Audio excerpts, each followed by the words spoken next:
உனக்கு விரோதமாய் முன்னே வந்ததான எதிரிகளையும் கர்த்தர் இல்லாமல் ஆக்கினார். அவனுக்கு பின்ன வந்த எதிரிகளையும், உன்னை பயமுறுத்தின, உன்னை மிரட்டின எதிரிகளையும் கர்த்தர் இல்லாமல் ஆக்கினார். உன்னை சீரழித்த கெடுத்து போட்ட எதிரிகளையும் கர்த்தர், ராஜாக்களையும் கர்த்தர் சிதறடித்து அவர்களின் மேலும் நியாயம் தீர்ப்பை ஆண்டவர் எழுதினார். இப்போது உனக்கு சாதகமான ஒரு சூழ்நிலையை கர்த்தர் உண்டாக்கி கொடுத்தார். உன் தேவனாய் கர்த்தரே ராஜாதி ராஜாவும் கர்த்தாதி கர்த்தரும் சர்வ வல்லமையுள்ளவருமாய் சிங்காசனத்தில் அமர்ந்திருக்கிறார். அவர் உங்களை கட்டுவிப்பார்.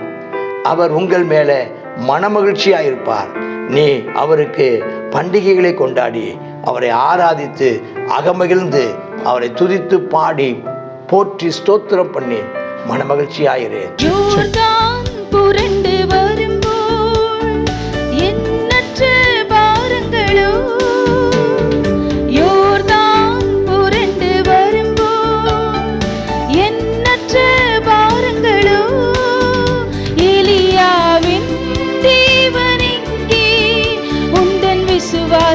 சோதனையில் எலியாவின் தேவனிங்கே உந்தன் விசுவாச சோதனையில் எண்ணி எண்ணி துதி செய்வார்.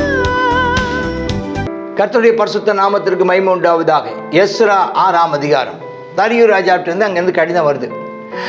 ராஜாவை தரியிட்ட கட்டளையின்படி பாபிலோன் கஜானாவில் சாஸ்திர அந்த ரெக்கார்டு ரூமை போய் தேடி பார்க்குறாங்க, அங்கே இல்லை. பாருங்கள், இவ்வளோத்துக்கு இந்த நாட்களில் சொல்லிக்கிறாங்க தானியேல் இருந்ததாக சொல்லிக்கிறாங்க. இந்த நாட்களில் ஒருவேளை எஸ்தர் மொர்தெகாய் இருந்திருப்பாங்களோ அப்படிங்கிற ஒரு எண்ணங்களும் இருக்குது. ஏன்னா இதே சமகாலத்து காலங்கள். அவனை தூக்கி ஒழிச்சு வச்சுட்டான். அப்போ அங்கே போய் பார்த்தா அங்கே இல்லை, எங்கே பாபிலோனிய கஜானால இல்லை. அப்புறம் பார்த்தா மேதிய சீமையில் இருக்கிற அக்மேதான் ஒரு பட்டணத்தில் அரண்மனைக்குள்ளே ஒரு சுருள் அகப்படுது. அவன் எவ்வளோ தேடி இருப்பாங்கன்னு பாருங்கள். கர்த்தர் உனக்காக ஆமென் ஸ்தோத்திரம் யாவற்றையும் செய்து முடிப்பவர். உனக்காக அரசாங்க சட்டங்களை கர்த்தர் உனக்கு சாதகமாக்குவாராக. உனக்காக பேசுகிற, உங்களுக்காக செயலாற்றுகிற அரசாங்க அதிகாரிகளின் கண்களையும் தயவு கிடைக்க பண்ணுவாராக. ஆமென். அப்போ ராஜாவாய கோரேசன் 1ஆம் வருஷத்தில் கோரேஸ் ராஜா எருசலேம் தேவாலயத்தை குறித்து பிறப்பித்த உத்தரவு அந்த நகல் கிடச்சிருச்சு. அந்த நகல் இல்லை, ஒரிஜினல் கிடச்சிருச்சு. அதில் தேவாலயமானது பலி செலுத்தப்பட்டு வந்த ஸ்தானத்திலே கட்டப்பட கடவுது அப்படின்னு இருக்குது. அதன் அஸ்திபாரங்கள் பலமாக இருப்பதாக, 60 முழ உயரம் 60 முழ அகலமாக இருக்கணும்னு அந்த அளவும் சொல்லப்பட்டிருக்கு. அது 3 வருஷ பெருங்கற்களும் 1 மச்சு வரிசை புது உத்தரங்களாலும் கட்டப்பட கடவுது. அதற்கு செல்லும் செலவு ராஜாவின் அரண்மனையிலேருந்து கொடுக்கப்படுவதாக அப்படி ஒரு வார்த்தை இருந்திருக்குது. ஆமாம், ராஜாங்கத்திலேருந்தே அந்த பணத்தை கட்டி அரசு முறைப்படியே ஆலயம் கட்டப்படணும்னு இருந்திருக்கிறத இப்போ இது வரைக்கும் அது தெரியாது. இந்த தடையை ஏற்படுத்தினதுனால அந்த அரண்மனையிலிருந்து தான் கஜானாவிலிருந்தே பணம் இதுக்கு கொடுக்கப்படணும்னு சொல்லப்பட்டதை நம்ம கண்டுபிடிக்கிறாங்க. அன்றைக்கு நேபுகாத்நேச்சார் எருசலேம் ஆலயத்திலிருந்து எடுத்து பாபிலோனுக்கு கொண்டு வந்த தேவனுடைய ஆலயத்துக்கு எடுத்த பொண்ணு வெள்ளி பனிமுட்டுகள் எல்லாம் போய் அதெல்லாம் திரும்ப இன்னும் இருக்கிறதும் திரும்ப கொடுக்கணும் அப்படின்னு எழுதியிருந்தது. தரியு ராஜா எழுதி அங்கிருந்து அனுப்புகிறார். இப்போதும் நதிக்கு புறத்தில் தேசாதிபதி தத்தனையும் சேத்சார் போஸ்னாவாகிய நீங்களும் நதிக்கு அப்புறத்தில் இருக்கிற அப்பர்சாகியரான உங்கள் வகைரா யாவரும் அந்த ஆலய வேலையை விட்டு விலகிருங்க. அந்த பக்கம் தூரம் போக, உங்களுக்கு அங்கே அதை கிட்ட போகாதீங்க. அவங்க ஆலயம் கட்டி முடிக்கிற வரைக்கும் கிட்ட போகக்கூடாது, தடை பண்ணக்கூடாது. தேவனுடைய ஆலயத்தின் வேலையை அவங்க செய்யட்டும். யூதருடைய அதிபதியும் யூதரின் மூப்பரும் தேவனுடைய ஆலயத்திலும் ஸ்தானத்தில் கட்ட கடவர்கள் ஜீவம் வந்துருச்சு. அரசாங்க உத்தரவு. தேவனுடைய ஆலயத்தை யூதரின் மூப்பர்கள் கட்டும் விஷயத்தில் நீங்கள் அவங்களுக்கு செய்யத்தக்கதாய் நம்மால் உண்டான கட்டளை என்னென்னா, அந்த மனிதருக்கு தடை உண்டாகாதபடிக்கு நதிக்கு அப்புறத்தில் வாங்கப்படும் பகுதியாக ராஜாவின் திரவியத்திலே அவளுக்கு தாமதம் இல்லாமல் செல்லும் செலவு கொடுக்கணும். இப்போது அவங்களுக்கு என்ன செலவாகுதோ செலவு பணத்தை கொடுக்கணும். இனிமேல் ஆமாம், யாரிடத்துலேருந்து தடை வந்துச்சோ அந்த தடை செய்கிறவனே இப்போ யாராக மாறிட்டான்னா செக்யூரிட்டி ஆளாக மாறிட்டான். அவன் தான் இப்போ பணத்தெல்லாம் கொடுக்கணும். இதுக்கு யார் எந்த தப்பும் பண்ணாதபடிக்கு அவன் இப்போ தடை பண்ணினவர்களை கர்த்தர் உனக்கு சாதகமாய் மாற்றி ஆமென் ஆண்டவர் செய்கிற வல்லமை உள்ள கர்த்தர். யார் உங்களுடைய சபை கட்டுவதற்கு தடையாக இருந்தார்களோ அவர்களே உங்கள் சபை கட்டுவதற்கு ஆதாரமாக ஆமென் சகாயராக மாற கர்த்தர் கிருபை தருவாராக. ஆமென். It's going to be happen. அது சீக்கிரத்தில் நடக்க போகுது. தலைகளை உயர்த்துங்கள். பரலோகத்தின் தேவனுக்கு சர்வாங்க தகன பலியிட தேவையான இளங்காலை, ஆட்டுக்கடா, ஆட்டுக்குட்டி, கோதுமை, உப்பு, திராட்சரசம், எண்ணெய் முதலானவை தினந்தோறும் அவங்க என்ன கேட்குறாங்களோ அதெல்லாம் தாழ்ச்சி இல்லாமல் ராஜாவின் கஜானாலேருந்து வாங்கி கொடு. ராஜாவினுடைய கஜானால இருந்தே போகட்டும். ஆமாம், இப்போ நம்ம சொல்கிற மாதிரி, ஆமாம், சிமெண்ட்டு, கல் மண், ஆமாம், இரும்பு, அந்த இரும்பு வகைகள், மர வகைகள் எல்லாம் என்ன செய்யட்டும், அரசாங்க இதுலேருந்து கஜானாவிலேருந்து போகட்டும் அப்படின்னு சொன்ன மாதிரி ஆகிப்போச்சு. அல்லேலூயா. பரலோகத்தின் தேவனுக்கு சர்வாங்க எல்லாம் கொடுக்கணுன்ட்டாங்க. எருசலேமில் இருக்கிற ஆசாரியர்கள் பரலோகத்தின் தேவனுக்கு சுகந்த வாசனை பலியை செலுத்தி ராஜாவுக்கும் அவர் குமாரருக்கும் தீர்க்காயுசு உண்டாக மன்றாடும்படி செய்யப்படுவதா. ஏன்னா ஆலயத்தில் என்ன செய்வாங்க, ராஜாவுக்காக ஜெபம் பண்ணுவாங்க, ராஜா குமாரர்களுக்காக குடும்பத்துக்காக ஜெபம் பண்ணுறதுனால அவங்களுக்கு செய்யுங்க, அவங்க ஜெபம் நமக்கு தேவை அப்படின்ட்டாங்க. அப்புறம் சொன்னார், இன்னொரு கட்டளை என்னென்னா, எந்த மனுஷனாவது இந்த கட்டளையை மாற்றினால் அவன் வீட்டிலேருந்து ஒரு உத்தரம் பிடுங்கி நாட்டப்பட்டு அதிலேயே தூக்கி போடப்படவும், அவன் வீடு குப்பை மேடம் ஆகிடும். யாரும் அதுக்கு பக்கம் போகாதீங்க. எதிர்த்து யார் வந்தாலும் தடை பண்ணாலும் அவன் வீட்டு உத்தரத்தையே பிடுங்கி அவன் வீட்டையே அவன் தூக்கு மரமாக அந்த உத்தரத்தை தூக்கு மரமாக்கி தூக்கி விடப்படுவான். அவன் வீடு குப்பை மேடாக போயிடும். யாரும் அதற்கு தடை செய்யக்கூடாது என்று உத்தரவாகிறது.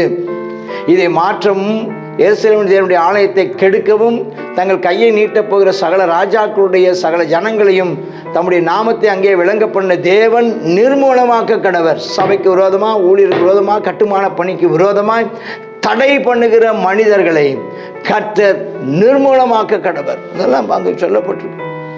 தைரியமா இருக்கு பிரதர், தைரியமா இருங்க சிஸ்டர், தைரியமா இருங்க பாஸ்டர். உன் சபையை கர்த்தர் கட்டுகிறார். சபை மறுபடி கட்டப்படுகிறது.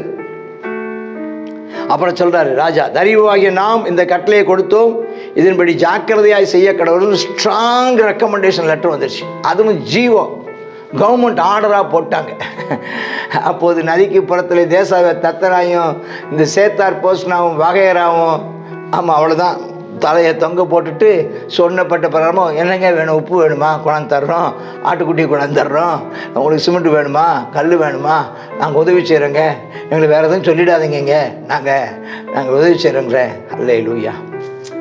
யூதர்கள் மூப்பர்கள் கட்டினாங்க. தீர்க்கதரிசி ஆகாயும் சகரியாவும் தீர்க்கதரிசனம் சொல்கிறாங்க, காரியங்கள் கை கூடி வந்தது. காரியம் அற்புதமாய், அதிசயமாய், பிரமிக்கத்தக்க விதமாய் காரியங்களை கத்த வாய்க்க பண்ணினார். அரசாங்க உத்தரவு இருந்தது, அரசாங்க அதிகாரிகளுடையதான சகாயம் இருந்தது, தயவு கிடைத்தது.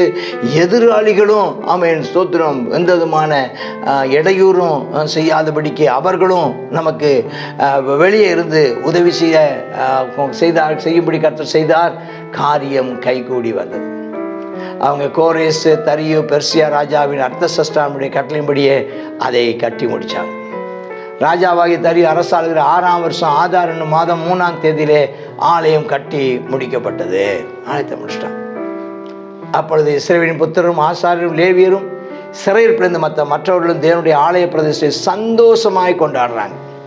பிரதிஷ்டை அன்னைக்கு 100 காளை, 200 ஆடு, 400 ஆட்டுக்குட்டி. Super super.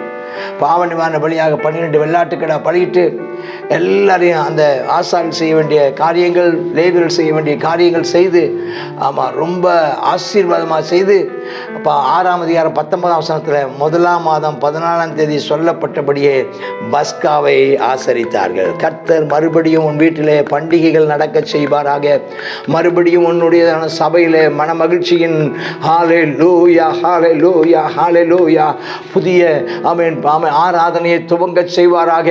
மறுபடியும் மகிழ்ச்சியும் வெளிச்சமும் மகிழ்ச்சியும் உண்டாவதாக. கர்த்தர் தம்முடைய ஜனத்தை சிநேகிக்கிறார். கர்த்தர் தம்முடைய ஜனத்தை நேசிக்கிறார். கர்த்தர் தம்முடைய ஜனத்தை ஆமென் நினைத்திருக்கிறார். அவர் அவர்களை ஆசீர்வதிக்கிறார். நன்றாக கர்த்தரை துதிக்கிறாங்க. ஆமென். அப்படி இஸ்ரவேல் திரும்பி வந்த இஸ்ரவேல் புத்திரர் இஸ்ரவேலின் தேவனாய் கர்த்தரை நாடும்படி தேடும்படி பூலோக ஜாதிகளுடைய அச்சத்தை எல்லாம் அசுத்தத்தை எல்லாம் விட்டுட்டு அவர்கள் அண்டையிலே சேர்ந்த அனைவரும் அதை புசித்து புளிப்பில்லாத அப்ப பண்டிகை 7 நாளாக சந்தோஷமாக ஆசரித்து கர்த்தர்களை மகிழ்ச்சி ஆக்கினார். ஆமென். அவள் கைகளை இஸ்ரவேலின் தேவன் என்னும் தேவனுடைய ஆலயத்தின் வேலையிலே பலப்படுத்தத்தக்கதாய் அசீரியருடைய ராஜாவின் இருதயத்தை பட்சத்தில் சார்ந்திருக்க பண்ணினார். அசீரிய ராஜான்னு நீங்கள் திக்லாத் பிளேச்சரு சல்மனாசர்லாம் போயிடக்கூடாது. அது முடிஞ்சதுக்கு அப்புறம் அசீரிய படையெடுப்பு போனதுக்கப்புறம் எது வந்துருச்சு? பாபிலோன் வந்துருச்சு. இப்போ பாபிலோனுக்கு போய் இப்போ மேதிய பெர்சியா வந்துருச்சு. ஆனாலும் அவர்களை இன்னும் அவங்க அசீரியர்கள்னு சொல்கிற வார்த்தையும் அவங்களுக்காக என்ன செய்யப்படுகிறது? சொல்லப்படுது. ஏன் இந்த குறிப்பாக அசீரிய ராஜாவின் இறுதின்னு ஏன் மேதிய பெர்சிய ராஜான்னு சொல்லாமல் அதை சொல்கிற காரணம் என்னென்னா, உனக்கு விரோதமாக முன்னே வந்ததான எதிரிகளையும் கர்த்தர் இல்லாமல் ஆக்கினார். அவனுக்கு பின்ன வந்த எதிரிகளையும், உன்னை பயமுறுத்தின, உன்னை மிரட்டின எதிரிகளையும் கர்த்தர் இல்லாமல் ஆக்கினார். உன்னை சீரழித்த கெடுத்து போட்ட எதிரிகளையும் கர்த்தர், ராஜாக்களையும் கர்த்தர் சிதறடித்து அவர்களின் மேலும் நியாயம் தீர்ப்பை ஆண்டவர் எழுதினார். இப்போது உனக்கு சாதகமான ஒரு சூழ்நிலையை கர்த்தர் உண்டாக்கி கொடுத்தார். உன் தேவனாய் கர்த்தரே ராஜாதி ராஜாவும் கர்த்தாதி கர்த்தரும் சர்வ வல்லம் உள்ளவருமாய் சிங்காசனத்தில் அமர்ந்திருக்கிறார். அவர் உங்களை கட்டுவிப்பார். அவர் உங்கள் மேலே மனமகிழ்ச்சியாயிருப்பார். நீ அவருக்கு பண்டிகைகளை கொண்டாடி அவரை ஆராதித்து அகமகிழ்ந்து அவரை துதித்து பாடி போற்றி ஸ்தோத்திரம் பண்ணி மனமகிழ்ச்சியாயிரு. கர்த்தர் உன்னை ஆசீர்வதிப்பாராக. ஆமேன், ஆமேன். உன்னிலிருந்து புறப்படுகிற ஆசீர்வாதம் முழு உலகத்திலையும் தேவனுடைய ராஜ்யத்தை ஸ்தாபிக்க கட்டப்பட நீ காரணமாயிருப்பாய். நீ ஆசீர்வாதத்தின் வாய்க்காலாய் இருப்பாயாக. ஆமேன், ஆமேன். God bless you.